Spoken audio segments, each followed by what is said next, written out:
اب کون سی ایسی تبدیلی دنیا کے اندر آ گئی ہے کہ تمہیں 52 سال بعد یہ راز لوگوں پہ کھولنا پڑا ہے؟ تو ٹھیک ہے قبر میں سال لے جاتے ہیں. اور کون سا گن پوائنٹ والا معاملہ تھا؟ زندگی موت کی کشمکش بھی نہیں تھی, صرف اپنے فرقے کی, صوفیاء کی, دین تصوف کی حفاظت کا معاملہ تھا. کیونکہ یہ پورے کا پورا دین تصوف جن کتابوں میں کھڑا ہوا ہے ان میں سے ٹاپ آف لسٹ اگر 10 کتابیں گنی جائیں نا, ان میں ایک تذکرۃ الاولیاء ہے. اور اگر فیم کے اعتبار سے دیکھا جائے تو یہ پہلے نمبر پہ ہے کتاب دنیا میں, فیم کے اعتبار سے. جس طرح شیعہ کے ہاں فیم کے اعتبار سے پہلے نمبر پہ نہج البلاغہ ہے, لیکن کتاب کی ورث کے پوائنٹ آف ویو سے علمی حلقوں میں وہ اصول الکافی ہے. لیکن نہج البلاغہ کا ہر شیعہ کو پتا ہے, اصول الکافی کا کم لوگوں کو پتا ہوتا ہے. یہاں پہ بھی فیم کے اعتبار سے پوری دنیا میں جتنی تصوف کی کہانیاں ہیں بزرگوں کی, خواہ وہ افریقہ کے صوفی بیان کرتے ہوں یا انڈونیشیا کے یا عرب کے صوفی بیان کریں یا سب کانٹیننٹ کے, پیچھے ان کے پاس سورس ایک ہی کتاب ہے, تذکرۃ الاولیاء, شیخ فرید الدین عطار المتوفی 627 ہجری. اور ڈاکٹر صاحب نے تو جان چھڑائی ہے. ڈاکٹر صاحب ذرا یہ بتائیے کہ یہ 800 سال میں کس نے دعویٰ کیا ہے یہ کتاب فرید الدین عطار کی ہے ہی نہیں ہے؟ کسی کا دعویٰ نہیں ہے. سب اسے کوٹ کرتے ہیں. اس کتاب کے حوالے تبلیغی جماعت کے نصاب میں فضائل اعمال میں موجود ہے. اس کتاب کے حوالے دعوت اسلامی کی جو فیضان سنت ہے باپا جانی کی, اس میں موجود ہے. اس کتاب کی قصے اور کہانیاں طارق جمیل صاحب سناتے ہیں. اس کتاب کی قصے اور کہانیاں ثاقب رضا مصطفی صاحب سناتے ہیں, ڈاکٹر مصباحی صاحب سناتے ہیں, باپا جانی سناتے ہیں. دنیا میں جہاں کوئی, خواہ وہ عرب کا صوفی ہو عجم کا ہو, بابوں کا روب امت میں ڈالنے کے لیے جو آپ کو اوٹ پٹانگ قصے کہانیاں سنائی جاتی ہے نا, ان ساروں کا واحد ماخذ اگر کوئی ہے نا, ٹاپ آف لسٹ, وہ تذکرۃ الاولیاء ہے. اب آپ کو اندازہ ہوگا یہ کتنی بڑی کتاب ہے. تذکرۃ الاولیاء سے انکار کا مطلب ہے کہ ان کے اولیاء فارغ, اولیاء اللہ نہیں ہے, اولیاء, میں ان کو اولیاء مانتا ہوں, اولیاء اللہ نہیں, اولیاء. اور جو نیک لوگ تھے انہوں نے دھکے سے بیچ میں داخل کیے ہوئے ہیں. امام حنیفہ, امام شافعی, احمد بن حنبل, امام مالک رحمہ اللہ اجمعین ورضی اللہ عنہم اجمعین وعلیہم السلام اجمعین, انہیں بھی تذکرۃ الاولیاء میں انہوں نے صوفیوں میں ڈالا ہوا ہے. اندازہ کریں, صرف اپنا سودا بیچنے کے لیے. تو ان بزرگوں کو جو محدثین ہیں انہیں ہم برا نہیں کہہ رہے, ہم ان لوگوں سے اختلاف رکھتے ہیں جنہوں نے ان کے نام کے اوپر سودا بیچا. ان کا یہ جو دعویٰ تھا کہ مجھے 50 سال پہلے پتا چل گیا, تو ڈاکٹر صاحب اس پہ آپ نے اعلانیہ, اس گناہ کے اوپر اعلانیہ معافی مانگنی ہے. آپ نے صرف ذکر کیا مجھے پتا چل گیا تھا, لیکن 50 سال تک لوگوں کے عقیدے خراب ہوتے رہے, آپ نے جرت نہیں کی. آج ہماری دعوت کی وجہ سے آپ کو وہ گرمائش محسوس ہوئی تو آپ میدان عمل میں اترے. آپ پہ اعلانیہ توبہ واجب ہے, چھپ چھپا کے نہیں, اعلانیہ توبہ ہوگی, کیونکہ آپ نے اعلانیہ یہ جرم کیا کہ خاموشی اختیار کی ہے, اور اب آپ نے خود جرم اپنا مان لیا. دعویٰ نمبر 2, وہ کہتے ہیں کہ بایزید بستامی تو بہت بڑے بزرگ تھے, شتیہات کو ان کی طرف منسوب کرنا ان کی بزرگی کی توہین ہے, کیونکہ شتیہات والا معاملہ تو چھوٹے موٹے بزرگوں کے لیے ہوتا ہے جو ابھی مسافر ہوتے ہیں اس فیلڈ کے. یعنی یہ جو بکواس ہوتے ہیں نا, انا الحق, سبحانی ما اعظم شأنی, میں پاک ہوں, میری شان کتنی بلند ہے, لوائی اعظم من لوائی محمد, میرا جھنڈا محمد کے جھنڈے سے بڑا ہوگا قیامت کے دن, نعوذ باللہ, اور محمد اور تمام انبیاء میرے جھنڈے کے نیچے ہوں گے. وہ کہتے ہیں جتنی بکواسیات ہے نا, شتیہات, بونگیاں, یہ جو بیچارے نئے نئے ہوتے ہیں نا انہیں کرنٹ لگتی ہے, جو سینئر ہو جاتے ہیں انہیں نہیں کرنٹ لگتی, اور بایزید بستامی تو سینئر طرف منسوب نظر نہیں آئے گا. یہ ڈاکٹر صاحب نے دعویٰ کیا اس میں, اور اس میں وہ کہتے ہیں آپ حلیت الاولیاء پڑھ کے دیکھ لیں.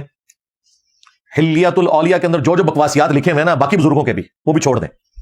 میں انشاءاللہ کبھی موقع ملا تو اس کا پوسٹ مارٹم کروں گا, لیکن اس کتاب کی بیچاری کی فیم ہی اتنی نہیں ہے عام لوگوں میں, تو اس لیے اس کو میں نے کبھی ٹاپک بنایا نہیں. پھر وہ کہتے ہیں تصوف میں جو اتھینٹک ترین کتاب ہے, ان کے داتا صاحب حضرت علی بن عثمان حجویری کے جو استاد تھے, انہوں نے تو کہا وہ دادا استاد تھے, دادا استاد نہیں تھے. علی حجویری صاحب کی ملاقات ثابت ہے ابو القاسم کوشیری سے. انہوں نے رسالہ کوشیریہ لکھا, پاکستان میں سب سے پہلے دیوبندیوں نے یہ چھاپا ہے, کیونکہ صوفی ہیں وہ بھی. الموند میں انہوں نے لکھا, ہم قادری چشتی نقشبندی سلسلے کو ماننے والے صوفی ہیں. بریلویوں نے بھی چھاپے, عرب ملکوں میں بھی, یہ چونکہ عربی میں ہے نا رسالہ کوشیریہ, تو انٹرنیشنل کتاب ہے. وہ کہتے ہیں رسالہ کوشیریہ میں آپ بایزید بستامی کا چیپٹر پڑھیں, آپ کو اس قسم کی کوئی خرافات نظر نہیں آئے گی. وہ چیپٹر کیا ہے, وہ 1.5 صفحہ لکھا ہوا ہے, تو اس میں تو یہ کچھ نہیں تھا, تفصیلی حالات تو ہے ہی نہیں تھے. پلس انہوں نے کہا کہ 400 سال تک کوئی بات ان کی طرف منسوب نہیں ہوئی, یہ بعد میں آئی ہیں. ڈاکٹر صاحب یہ آپ کا دعویٰ بالکل غلط ہے.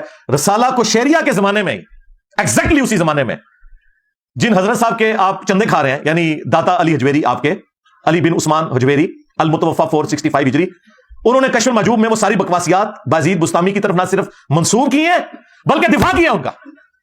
ڈاکٹر صاحب توبہ واجب ہے آپ کے اوپر اس جھوٹ پہ کہ آپ نے کہا 400 سال تک کچھ نہیں ہوا. آپ نے خود مانا کہ رسالہ کوشیریہ جس زمانے میں لکھا گیا اس زمانے میں دکھاؤ. رسالہ کوشیریہ اور کشف المجوب ایک زمانے میں لکھے گئے ہیں. حیران کن بات بتاؤں, علی حجویری کے یہ استاد ہے, 100+ انہوں نے عمر پائی ہے. ابو القاسم کوشیری نے فوت ایک ہی سال میں ہوئے ہیں. ابو القاسم کوشیری کا بھی جو سن وفات ہے نا 465 ہجری ہے, اور علی بن عثمان حجویری کشف المجوب والے وہ بھی 465 ہجری میں فوت ہوئے ہیں. ایک زمانہ ہے, کیونکہ ان کی عمر کم تھی, ان کی زیادہ تھی. استاد شاگرد اکٹھے ایک ہی سال میں فوت ہوئے ہیں. اور دونوں نے کتابیں لکھی. انہوں نے عربی میں رسالہ کو شریعہ لکھا, انہوں نے فارسی میں کشف المحجوب لکھی, اور پوری دنیا میں یہ مانا جاتا ہے کہ فارسی زبان میں تصوف کی پہلی کتاب کشف المحجوب ہے. امام غزالی تو بعد میں آئے نا. امام غزالی جو ہیں وہ علی بن عثمان حجویری کے جو استاد ہیں نا, ان کے ایک مرید خاص تھے جو ان کے کلاس فیلو تھے, جو ان کے خلیفہ بنے, ابو علی فارمدی, ان کے مرید ہیں. اور علی حجویری صاحب نے پہلی پریڈکشن کر دی تھی کہ اے چاند چاڑے گا بادش, بہت بڑا بندہ ہے. وہ کہتے ہیں میرے جو استاد ہیں ابو القاسم گرگانی, ایک ابو القاسم کوشیری ہیں جن کا میں نے ذکر کیا. اچھا آپ حیران ہوں گے کہ میں نے رٹا مارا, اور نہ میرے بھائی میری داڑھی نہیں نکلی تھی, میں نے اس وقت یہ ساری کتابیں پڑھی ہوئی ہیں تصوف کی, اور مجھے ان کے پورے پورے شجرے یاد ہیں کہ کون کس کا مرید ہے, اس کا آگے سے کون مرید ہے, اس کا آگے کون سا مرید ہے, اور یہ اس طریقے سے. تو ابو القاسم گرگانی جو ہیں وہ بھی علی حجویری صاحب کے پیر ہیں. ان کا جو مرید خاص تھا ابو علی فارمدی, وہ امام غزالی کا مرشد ہے. اور وہ کہتے ہیں کہ گرگانی صاحب تو فوت ہو گئے لیکن اپنے پیچھے ایک یگانہ روزگار انہوں نے ایک ہستی چھوڑی ہے جو ان کے مشن کو آگے لے کے چلے گی, اور واقعی انہوں نے آگے امام غزالی کا تحفہ دے دیا امت کو, ان کا آگے سے شاگرد ہے. تو غزالی کی کیمیائے سعادت بعد میں آئی ہے, کشف المحجوب پہلے آئی ہے. پھر جو تذکرۃ الاولیاء ہے اس میں کئی واقعات انہوں نے کشف المحجوب سے کاپی کیے ہوئے, حالانکہ وہ عربی میں لکھی گئی ہے, وہ فارسی میں, اور باقاعدہ علی حجویری صاحب کا نام مینشن کیا ہے انہوں نے تذکرۃ الاولیاء میں. جب امام حنیفہ کا چیپٹر انہوں نے باندھا نا تو وہ کہتے ہیں کہ شیخ علی بن عثمان فرماتے ہیں, علی بن عثمان داتا علی حجویری صاحب ان کے جو ہے ان کا نام ہے, وہ کہتے ہیں شیخ علی بن عثمان فرماتے ہیں کہ میں خانہ کعبہ شریف کے سین میں بیٹھا ہوا تھا, میں نے خواب میں دیکھا کہ نبی الاسلام تشریف لائے ہیں اور آپ نے اپنی گود میں ایک شخص کو اٹھایا ہوا ہے اور اس سے بڑی محبت فرما رہے ہیں. میں نے پوچھا کون ہے, تو انہوں نے کہا یہ تمہارا امام ابو حنیفہ ہے. اور یہ واقعہ علی حجویری صاحب نے کشف المحجوب میں لکھا امام حنیفہ کی فضیلت بتانے کے لیے کہ میں نے خود خواب میں حضور کی زیارت کی ہے, اور ان سے کاپی کیا تذکرۃ الاولیاء والے نے. لہٰذا یہ سارے ایک ہی پارٹی کے بندے ہیں بھائی, ایک دوسرے کو سپورٹ کرتے ہیں. تو کشف المحجوب 400 سال بعد نہیں لکھی گئی. بایزید بستامی 261 ہجری میں فوت ہوئے ہیں, علی حجویری 465 ہجری میں. 200 سال کے اندر علی حجویری صاحب نے بایزید بستامی کا صحف سکر اور باقی سارے معاملات, جنید بغدادی کا صحف اور ان کا سکر اور سبحانی ما اعظم شانی اور جتنے اور چھتیحات ہیں, وہ کشف المحجوب میں نہ صرف لکھی ہیں بلکہ ڈیفینڈ کی ہیں. اب مجھے بتائیں ڈاکٹر صاحب کدھر جائیں گے؟ ڈاکٹر صاحب کے پلے کو شہر رہ گئی ہے؟